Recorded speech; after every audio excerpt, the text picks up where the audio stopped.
ibadah yang menjadi hal yang wajib maupun yang sunnah untuk kita kerjakan, kita perlu untuk memahami Al-Quran dan hadis itu melalui para ulama. Nah, tadi sudah disampaikan oleh Ustaz Brili Al-Rashid. Beliau ini adalah sahabat saya ketika masih thalabul ilmi. Nah, jadi menarik tadi yang ditanyakan oleh beliau, bahwa kenapa di dalam Islam ini ada perbedaan cara pandang, perbedaan cara berislam atau bersyariat. Kenapa kok ada seperti itu? Jadi begini teman-teman, saya mungkin perlu mengawali dengan satu statement yang paling mendasar tentang apa sebetulnya yang melandasi kemunculan dari sebuah perbedaan yang berlaku di antara para ulama. Jadi begini, kita mengenal di dalam ilmu usul, di dalam ilmu ulumul Quran pun juga dipaparkan oleh para ulama tentang apa yang disebut dengan dalil qat'i. Ya, dalil qat'i itu adalah dalil atau sesuatu yang memang tidak bisa berbeda sampai kapanpun dan dimanapun, hal itu akan sama. Ya, misalkan rukun Islam yang 5 itu yang kita amalkan, ini selamanya tidak akan bisa berubah itu. Sholat itu sehari semalam itu 5 kali. Ya, zuhur, asar, maghrib, isya, subuh, ada yang 4 rakaat, 3 rakaat, dan 2 rakaat. Nah, ini perkara yang qat'i. Jadi tidak ada wilayah berbeda di antara ulama satu dengan ulama yang lain. Nah, ini perlu digarisbawahi. Jadi di dalam Al-Quran maupun Al-Hadis, ya, di sana memuat hal-hal yang memang sangat jelas, sangat gamblang, sehingga para ulama tidak mungkin untuk berbeda di antara mereka. Kalau seandainya ada pihak yang berbeda, ya, maka jelas ini sudah menyalahi aturan syariat itu sendiri. Jadi dia terjebak atau terjatuh kepada kesesatan. Jadi tidak bisa kemudian dia mengklaim bahwa ini saya berbeda, ini ijtihad saya, ini adalah pola pikir saya pribadi, saya boleh berbeda dengan yang lain. Islam itu kan rahmat, dan Islam itu sangat menghargai perbedaan. Kalau wilayahnya itu perkara yang qat'i, sesuatu yang sangat jelas, sangat tegas di dalam Al-Quran maupun Al-Hadis, maka ini tidak bisa berbeda di situ. Kalau seumpama sampai berbeda, maka jatuhnya kepada kesesatan. Contoh, ya, misalkan ada orang yang hari ini mengaku dirinya adalah nabi, maka jelas dia itu sudah sesat dan menyesatkan. Kemudian ada orang yang membaca Al-Quran, ya, mengartikan Al-Quran dengan seenaknya sendiri. Dia tidak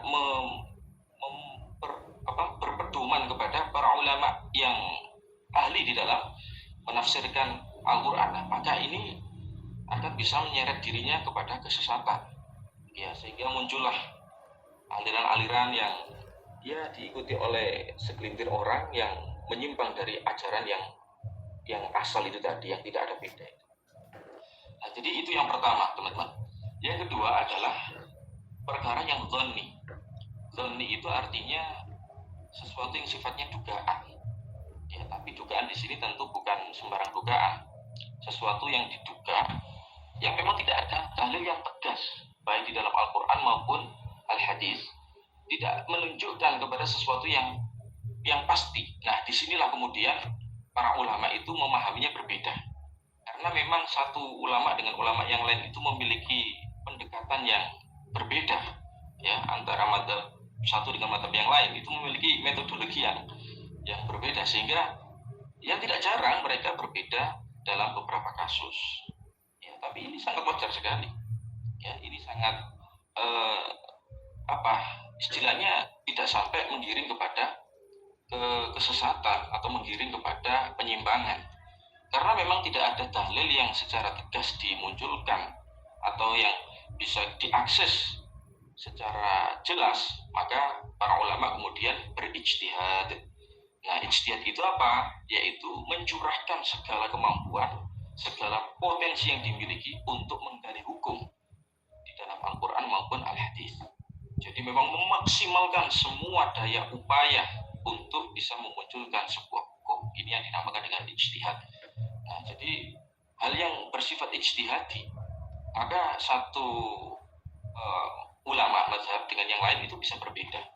Nah, maka ini yang kemudian menjadi landasan kenapa cara berislam kita itu kadang-kadang kita mendapati ada hal-hal yang berbeda.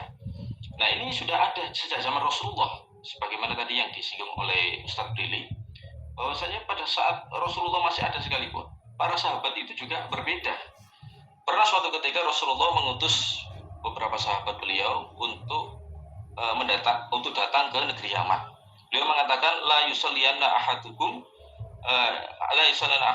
illa fi Bani Quraidah. Ya, janganlah kalian melakukan sholat asar, ya sholatul asri atau sholat asar, kecuali di tanah Bani Quraidah. Nah, ketika mereka melaksanakan tugas itu, mereka kemudian berbeda cara pemahaman. Ya, ada yang memahami bahwasanya ya kita itu jangan sholat asar kecuali kita sampai di tanah Bani Quraidah. Tapi juga sebagian yang lain mengatakan itu maksudnya Rasulullah itu kita disuruh lebih cepat, kita disuruh bersegera karena nanti bisa sampai ke tempat tujuan, yaitu di tanah Bani Quraidah. Nah, sehingga ada yang kemudian melaksanakan sholat asar ketika sudah masuk waktu asar, itu mereka langsung melaksanakan sholat asar karena mereka menganggap bahwa pernyataan Rasulullah itu tidak dalam arti yang eksplisit, tetapi maksudnya adalah segera. Nah, karena berhubung di tengah perjalanan sudah masuk waktu asar, dan waktu asar itu akan habis kalau dipaksakan untuk terus berjalan menuju ke tanah Bani Quraidah, sehingga mereka melaksanakan sholat di tengah perjalanan. Tapi ada sahabat yang lain yang kemudian memahaminya itu secara tekstual, ya menganggap bahwasanya ya kalau perintah Rasulullah seperti itu ya kita jalankan apa adanya. Nah, sehingga mereka tidak melaksanakan sholat asar sampai tiba di tanah Bani Quraidah, meskipun waktu asar waktu itu sudah selesai. Nah, jadi seperti itu teman-teman. Ya, maka di sini kita punya konsep dasarnya bahwasanya di dalam kita berislam itu memang ada hal-hal yang tidak ada kompromi untuk berbeda, tetapi dalam konteks lain, ya dalam masalah yang zanniyah atau ijtihadiyah itu maka kita boleh berbeda pendapat. Nah, cuma di sini yang perlu kita garis bawahi adalah bahwa ketika kita menyatakan berbeda dengan saudara-saudara kita yang lain, itu harus memiliki pedoman, sahabat-sahabat. Ya, tidak bisa kemudian kita berbeda dengan versi kita pribadi. Kita baca Quran sendiri, hadis sendiri, kita fahami sendiri, lalu kita simpulkan sendiri, kita munculkan sebuah produk hukum sendiri lah. Ini tentu tidak sesuai dengan yang dimaksudkan dalam konteks perbedaan adalah rahmat. Itu tidak seperti itu. Maksudnya adalah bahwasanya perbedaan yang dimunculkan oleh para ulama yang sudah mencapai level mujtahid, maka kita bisa memilih di antara mereka yang manapun yang bisa kita kerjakan. Siap. Nah, jadi para ulama mujtahid itu ada cukup banyak. Ya. Nah, ini nanti silakan dilanjutkan ya. Ini karena waktu kita hanya 10 menit, mungkin Siap. bisa nanti dilanjutkan. Siap. Iya bisa. Ya, saya kurang menyimpulkan ya, teman-teman. Siap. Lanjut Ustaz. Kita sudah dapat adik-adik semuanya dari pemaparan Ustadz Roba. 10 menit kita sudah dapat untuk pertanyaan pertama. Nah, lalu adik-adik, setelah kita tahu bahwa memang mau tidak mau ada aspek-aspek dalam agama Islam itu yang diperselisihkan, tapi tadi seperti kata Ustadz Roba, harus kita punya pedoman, ya tidak asal-asalan. Lalu Ustadz Roba, kalau memang mau tidak mau kita itu harus menemukan ada yang disepakati, ada yang tidak disepakati. Apakah berarti kita sebagai muslim yang baru berhijrah itu juga harus belajar itu, atau kita cukup dengan satu perspektif dulu dalam hal-hal yang disepakati dulu, atau bagaimana? Sebab bagi adik-adik yang baru berhijrah itu termasuk juga yang mu'alaf, ya, ketika disampaikan sesuatu yang berbeda dari yang sudah diketahui padahal itu benar, itu kemudian dianggap oh ini ajaran sesat, oh ini tidak sesuai Rasulullah. Apalagi di media sosial kan begitu Ustaz ya. Kalau klaimnya kan begitu, banyak yang klaim oh seperti ini mandinya Rasulullah, seperti ini sholatnya Rasulullah, padahal faktanya sejak zaman dulu itu sudah dipelajari oleh para ulama.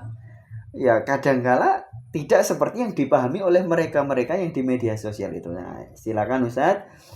Jadi pertanyaannya adalah, apakah yang kita milenial hijrah itu harus belajar segera atau cukup satu model berislam dulu, atau bagaimana? Atau bahkan ini mendesak sekali untuk kita pelajari? Silakan Ustadz. Ya baik, ini pertanyaan yang sangat bagus ya. Jadi bagaimana bagi kalangan para teman-teman kita yang mungkin baru berhijrah